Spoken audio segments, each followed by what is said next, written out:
台北敦化南路 LA Mawar， 这是一家名字用着法文，装潢带着意大利风情，但主要卖德式精致料理的西餐厅。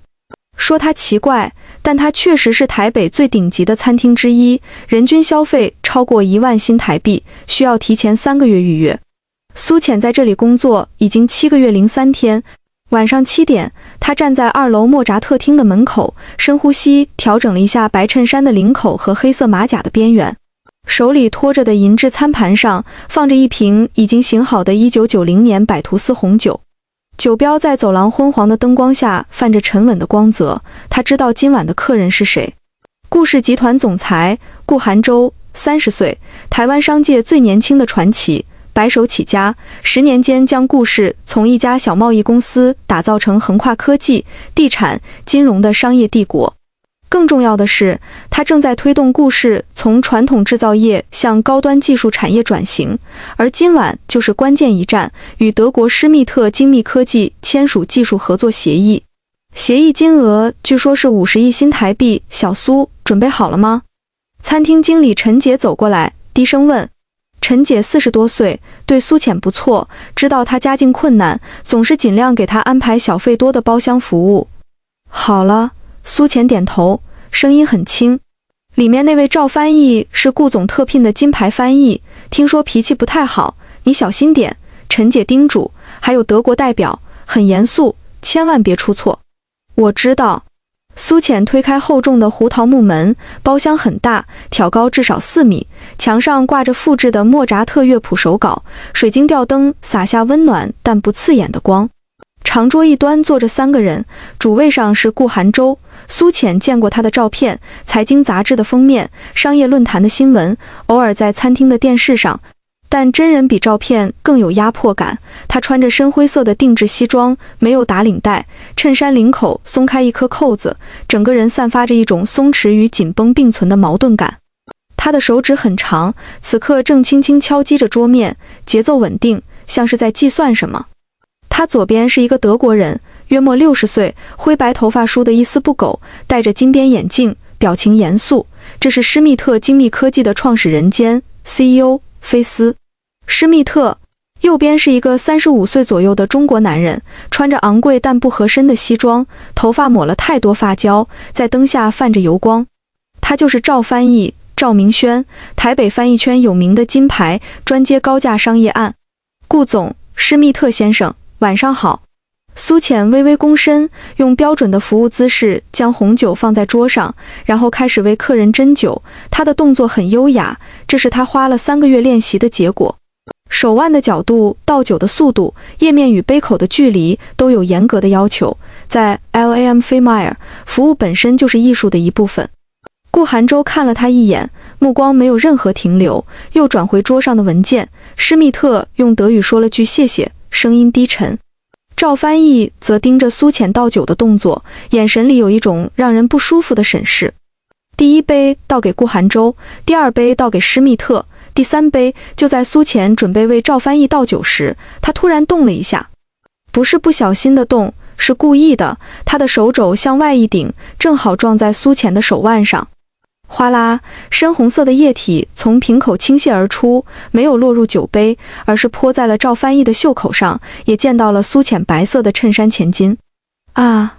赵翻译猛地站起来，声音尖利，你没长眼睛吗？苏浅愣了1秒，立刻道歉，对不起，先生，我马上。对不起有什么用？赵翻译指着自己袖子上的红酒渍，那是一块迅速扩散的深色污迹。我这是杰尼亚定制西装，一套30万，你赔得起吗？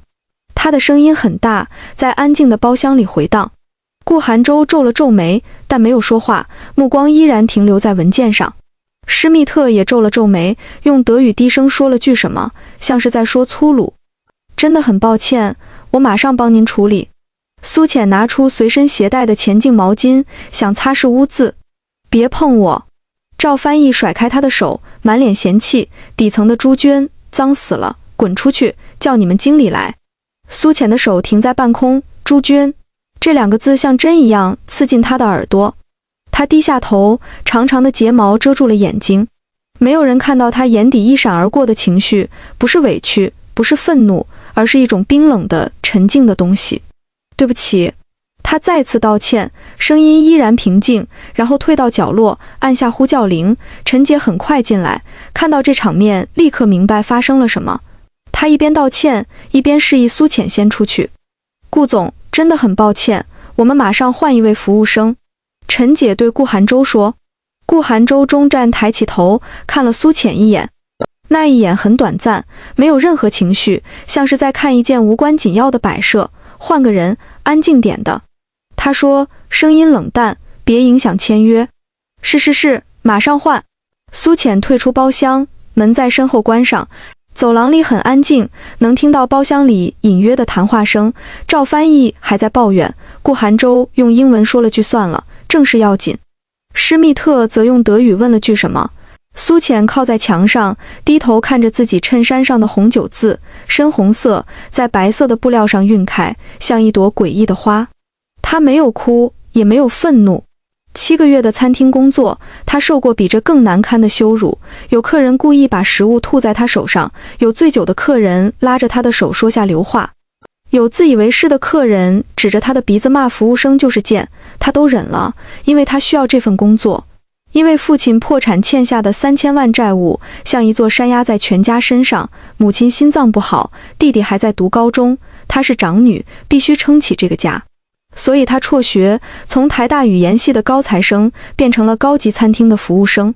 但他从没忘记自己是谁。苏浅，24岁，精通德语、法语、英语，略通日语和西班牙语。大二时就在国际翻译比赛中拿过冠军，教授说他是10年一遇的天才。这些他都深藏在心里，像一把未出鞘的剑。他整理了一下衣服，准备去更衣室换件衬衫，但走了2步又停下来。包厢里谈话的声音变了，施密特开始用德语说话，语速很快，带着巴伐利亚地区的口音。赵翻译则用中文翻译，声音平稳，听起来很专业，但苏浅的脚步定在了原地。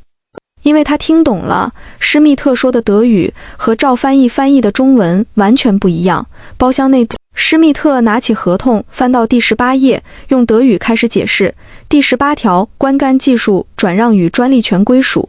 根据条款，顾氏集团获得施密特精密科技的非涡轮增压精密铸造技术非专利使用权，为期10年。但附带条件是，他顿了顿，语速放慢，每个字都清晰有力。如果顾氏集团在3年内无法实现该技术的规模化量产，达到年产10万件以上的标准，则所有专利权将无偿归还施密特精密科技，且顾氏集团需赔偿50亿新台币的违约金，50亿，不是50万，不是5000万，是50亿。这对任何一家公司都是致命打击，尤其是正在转型期的顾氏集团，现金流紧张。大量资金投入新技术研发，如果背上50亿的债务，几乎等山破产。施密特说完，看着赵翻译，示意他翻译。赵翻译点点头，转向顾寒舟，脸上带着职业的笑容。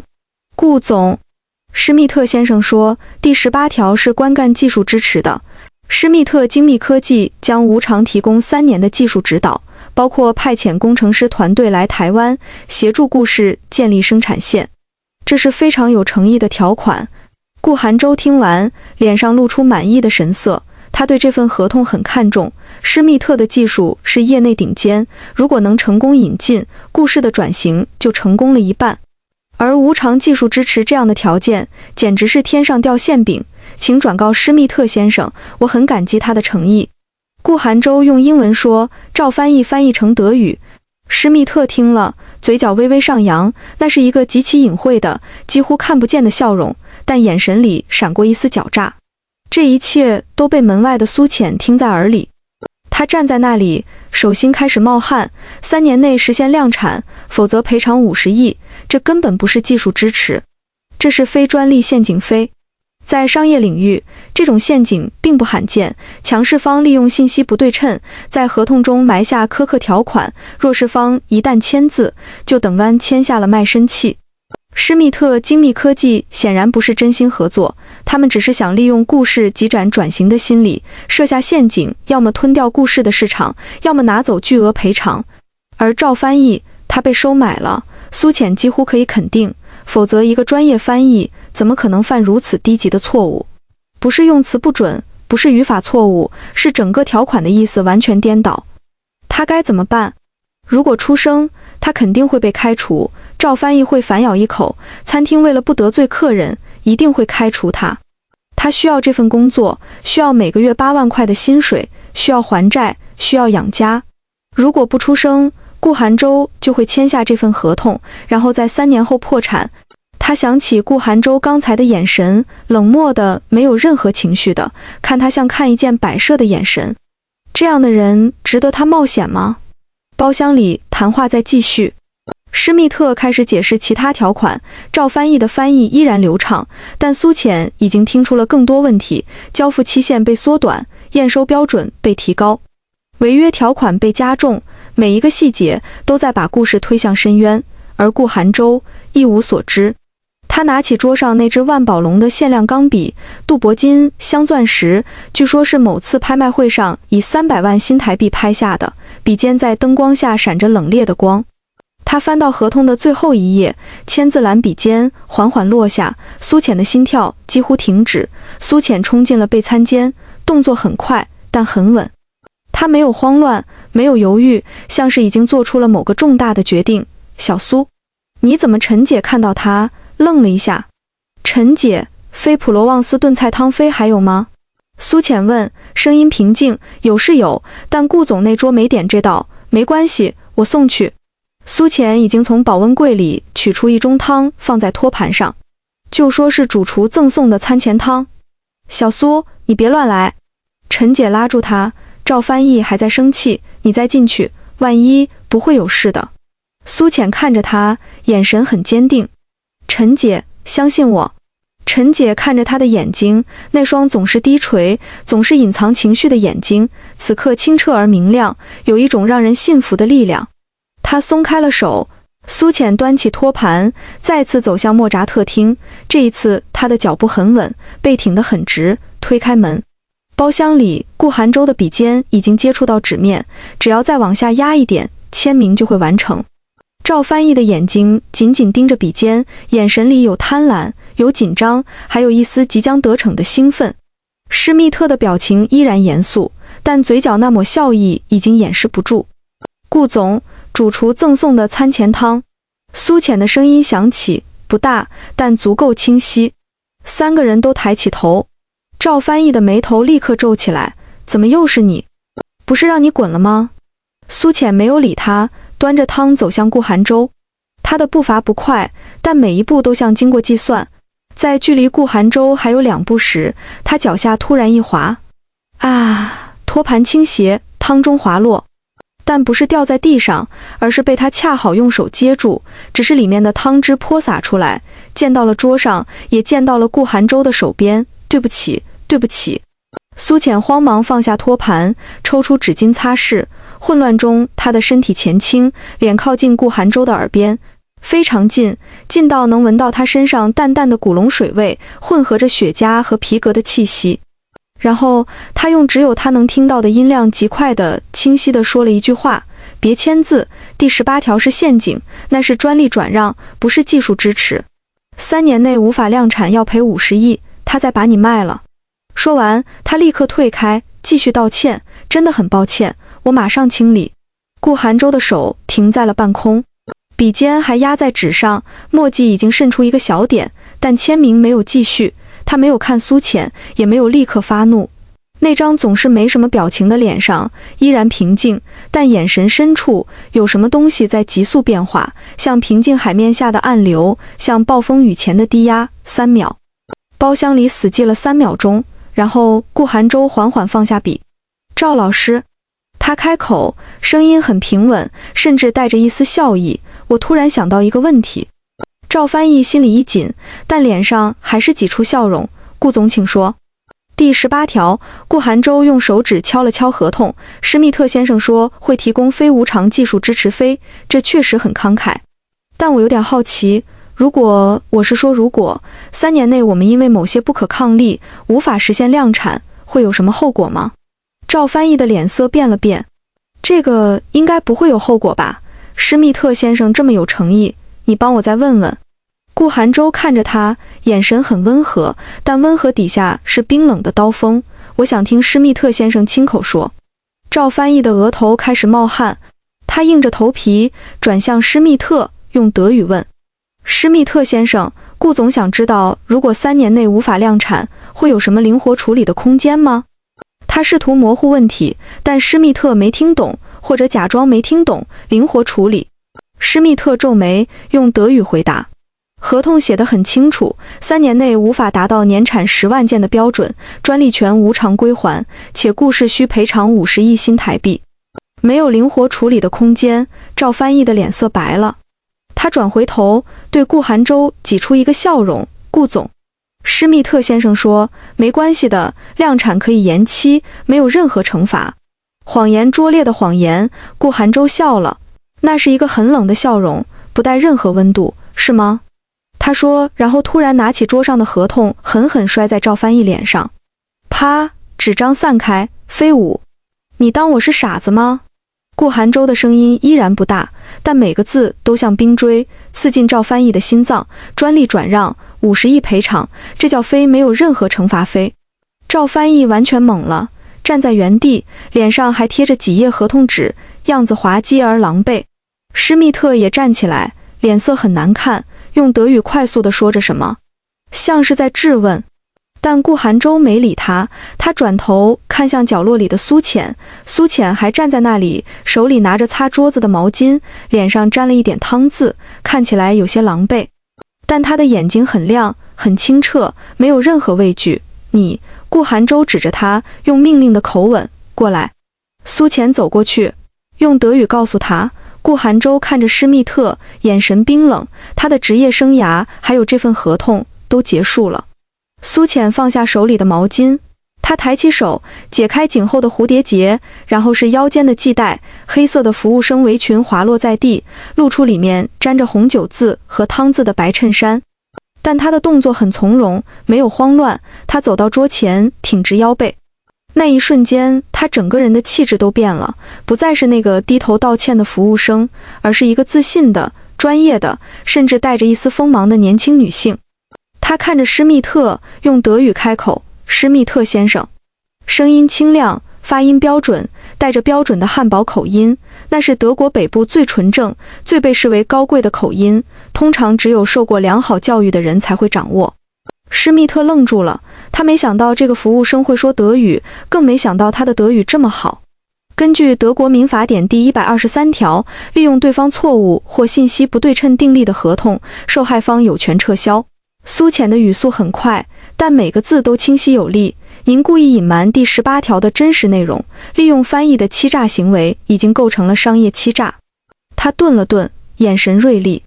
如果我们将这段对话的录音公开，是的，这间包厢有监控和录音系统，不仅这份合同会作废，您在业内的名誉也将彻底毁掉。在德国，商业欺诈是刑事犯罪，最高可判处10年有期徒刑。施密特的脸色从红转白，再转青。他张了张嘴，想说什么，但发不出声音。现在，顾氏集团要求重新拟定合同。苏浅继续，声音平静但不容置疑。技术转让费降低30%，专利使用期延长至15年，且取消所有不合理的违约条款。如果您同意，我们可以继续合作；如果不同意，他没有说下去，但意思很明显。施密特跌坐在椅子上，他看了看顾寒舟，又看了看苏浅，最后看向还在发呆的赵翻译，突然爆发出一连串德语的咒骂，骂赵翻译愚蠢，骂自己贪心，骂这个该死的计划。然后他深吸一口气，用德语说：我同意重新谈判。苏浅翻译给顾寒舟。顾寒舟点点头，脸上没有任何惊讶的表情，好像这一切都在他预料之中。很好，他说，那今天先到这里，我的律师明天会联系您。他站起身，整理了一下西装，然后看向赵翻译。赵翻译中间反应过来，扑通一声跪在地上：顾总，顾总，我错了，我是被逼的，他们威胁我。我带走。顾寒舟对门外的保镖说。2个穿黑西装的男人进来，架起瘫软的赵翻译拖了出去，他的哭喊声在走廊里回荡，渐渐远去。包厢里只剩下顾寒舟、苏浅，和面如死灰的施密特。施密特先生，请。顾寒舟做了个请的手势。施密特颤颤巍巍地站起来，看了苏浅一眼，眼神复杂，有愤怒，有恐惧，还有一丝难以置信。他离开了。门关上，包厢里彻底安静下来。苏浅站在原地，突然觉得有点不真实，刚才发生的一切像一场梦。他冲进来，揭穿阴谋，用流利的德语震慑住对方。然后呢？他会被开除吗？还是会被告？赵翻译会不会报复？施密特会不会？你叫什么名字？顾寒舟的声音打断了他的思绪。苏浅抬起头，看到他正看着自己，那双总是冷漠的眼睛里，此刻有审视，有探究，还有一丝欣赏。苏浅，他说。台大语言系，苏浅。顾寒舟问。苏浅愣住了。您怎么知道？3年前，大学生国际翻译大赛的冠军，德语组和法语组的双料第一。顾寒舟走到窗边，背对着他。评审团主席是我的导师，他跟我提过你，说你是10年一遇的天才，但你大2就辍学了，为什么？苏浅沉默。为什么？因为父亲破产，欠债3000万，公司被查封，房子被拍卖，母亲心脏病发作住院，弟弟差点辍学，她是长女，必须撑起这个家。但他没说这些事，他从不对外人说，私人原因。他只说了4个字。顾寒舟转过身，看着他，你现在在这家餐厅工作，月薪多少？8万。苏浅如实回答，加上小费大概10万，10万。顾寒舟重复，然后笑了，那是一个很淡的笑，但不再冰冷。台大语言系的天才，在这里端盘子，1个月10万。苏浅抿了抿嘴唇，他知道这话里的讽刺，但他无话可说，现实就是这样，残酷，但必须面对。你被开除了。顾寒舟说。苏浅的心沉了下去，果然。虽然他早有预感，但听到这句话时，还是感到一阵刺痛。失去这份工作，意味着下个月的债务无法偿还，意味着要重新找工作，意味着这家餐厅不适合你。顾寒舟继续说，从西装内袋里掏出一张名片递给他，明天早上8点来顾氏集团总部总裁办公室报到。苏浅接过名片，纯黑色的卡片，烫金的字体，只有一个名字和一个电话，顾寒舟。职位是我的首席翻译，直属总裁办公室。顾寒舟看着他，年薪200万，年底分红另算。工作内容包括商业谈判、文件翻译、国际会议随行。如果表现好，3年内年薪可以到500万。苏浅完全懵了。200万，他需要工作20年才能还清的债务，在这里只需要1年半。为什么？他问，声音有些颤抖。就因为我帮了你。不，顾寒舟摇头，因为我需要一个值得信任的翻译，而你在可以选择沉默的时候，选择了说出真相，这比任何简历都更有说服力。他顿了顿，而且你的德语确实很好，汉堡口音，受过专业训练，听得出是名师指导，我的导师没看错人。苏浅握住名片，手指因为用力而泛白，这是一个机会，一个改变命运的机会。一个让他可以重新站起来，还清债务，照顾家人，甚至重新找回梦想的机会。我的债务，他低声说，公司可以预支薪水。顾寒舟似乎早就料到，具体细节明天和 HR 谈。现在他看了看手表，晚上9点20，你可以下班了。说完，他转身走向门口。走到门口时，他停下来，回头看了他一眼。对了，他说，明天别穿这身衣服来，你现在是顾氏集团的首席翻译，不是餐厅服务生。门开了，又关上，顾寒舟离开了。包厢里只剩下苏浅一个人和满地的合同纸、打翻的汤，还有那件躺在地上的黑色围裙。他低头看着手里的名片，烫金的字体在灯光下闪烁，像一个遥不可及的梦。但他知道，这不是梦，这是真的。窗外的台北，夜色正浓。101大楼的灯光在远处闪烁，像这个城市永不熄灭的心跳。苏浅走到窗边，看着那片灯火。7个月来，他第一次觉得那些灯光里有一盏是属着他的，有一条路是为他亮的。他握紧名片，笑了，眼泪滑落，但那是喜悦的眼泪。明天8点，顾氏集团总裁办公室，新的开始。第二天早上7点50分，顾氏集团总部大楼，苏浅站在这栋48层的玻璃幕墙建筑前，仰头看着大楼在晨光中闪烁，像一把插入天空的利剑，像看着权力、财富、成功。而他，昨天还是餐厅服务生的他，今天要成为这里的一员。他穿着昨天连夜买的套装，浅灰色的西装外套和裙子，白色的丝质衬衫，黑色的低跟鞋，头发扎成前襟的马尾，化了淡妆，看起来专业得体，完全符合一个首席翻译的形象。但他的手心在出汗，紧张。7个月在餐厅工作，他学会了低头，学会了忍耐，学会了隐藏自己。但今天他要重新抬起头，重新展现自己，重新成为那个自信的苏浅。他能做到吗？苏小姐，一个声音从旁边传来。苏浅转头，看到一个穿着职业套装的年轻女性，手里拿着平板电脑，脸上带着专业的微笑。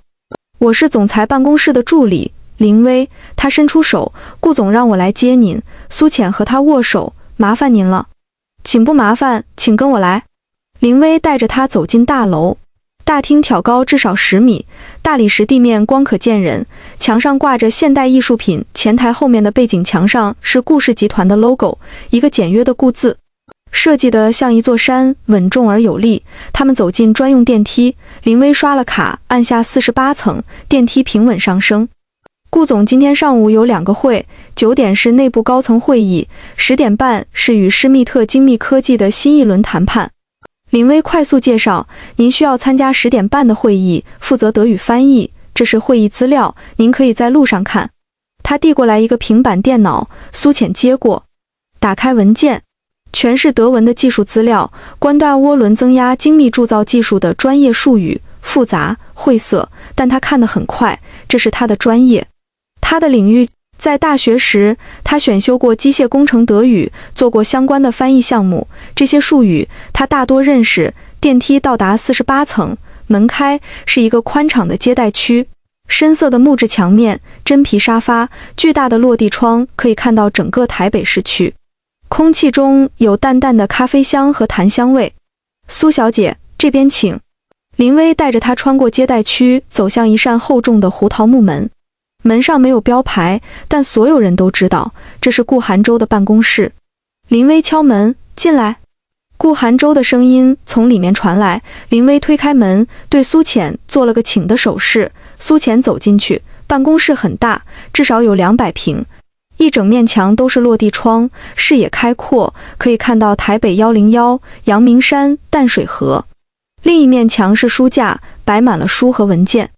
中央是一张巨大的实木办公桌，顾寒舟正坐在桌后，看着电脑屏幕。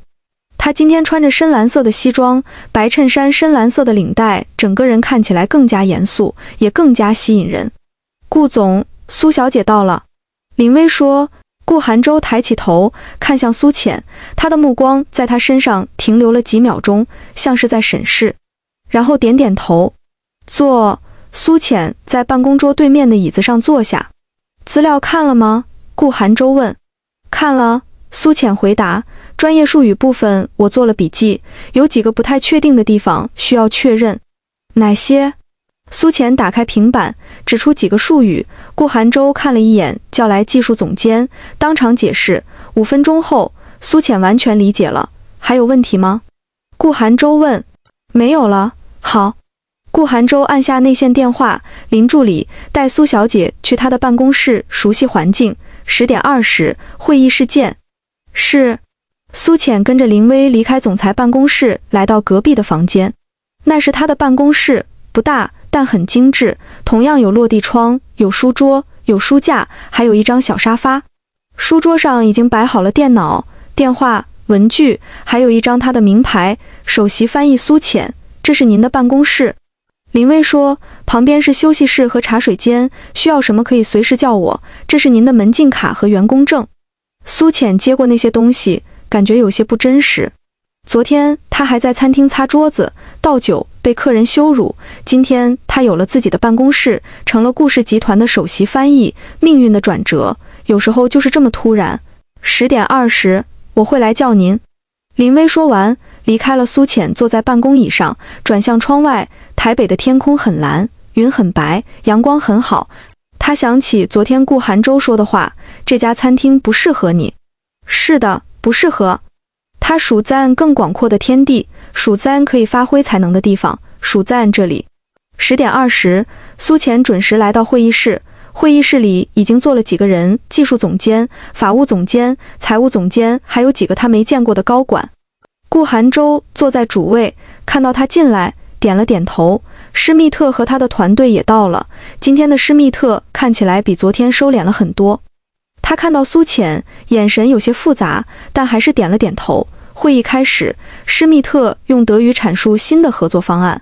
这一次他没有耍花样，条款公平了很多。苏浅的翻译流畅、准确、专业，不仅是语言转换，他还会在关键处补充文化背景，解释技术细节，甚至提醒顾寒舟某些条款的潜在风险。会议进行了2个小时，结束时，双方达成了初步协议。送走施密特团队后，顾寒舟把苏浅叫到办公室，今天的表现很好。他说，比我想象的更好，谢谢顾总，但这只是开始。顾寒舟看着他，下个月我们要去德国总部签最终协议，之后还有法国、日本、美国的项目，你的工作会很忙，压力会很大。准备好了吗？苏浅抬起头，眼神坚定，准备好了。顾寒舟点点头，从抽屉里拿出一份文件，这是你的正式聘用合同，年薪200万，奖金另算。另外，他推过来一张支票，这是预支的半年薪水，100万。听说你家里有债务，可以先还一部分。苏浅看着那张支票，眼眶有些发热。100万，他需要工作10个月才能赚到的钱，现在就在眼前。顾总，我不用谢我。顾寒舟打断他，这是你应得的。在我这里，能力就是一切，只要你有能力，就会得到相应的回报。他站起身，走到窗边。明天开始，你要参加公司的语言培训，不只是德语，还有商业谈判技巧、国际礼仪、法律知识，我会让最好的老师教你。苏浅也站起来，我会努力的。我知道。顾寒舟转过身，看着他，因为你是苏浅，台大语言系的天才，只是暂时被生活埋没了而已。他顿了顿，现在我把你挖出来了，别让我失望。我不会。苏浅认真地说。顾寒舟点点头，去工作吧。林助理会告诉你接下来要做什么。苏浅离开办公室，回到自己的座位，他看着窗外，看着这个他即将征服的城市。然后他拿起手机，拨通了母亲的电话。妈，他说，声音有些哽咽，但带着笑，债务可以还了，我找到新工作了，很好的工作，一切都会好起来的。电话那头，母亲哭了，是喜极而泣。挂了电话，苏浅坐在椅子上，久久不能平静。他知道这只是一个开始，前路还很长，挑战还很多，但他不再害怕，因为他找回了自己，找回了那个自信的、有能力的苏浅。而他相信，从今天起，他的人生将会完全不同。窗外阳光明媚，台北的白天才刚刚开始，而他也是。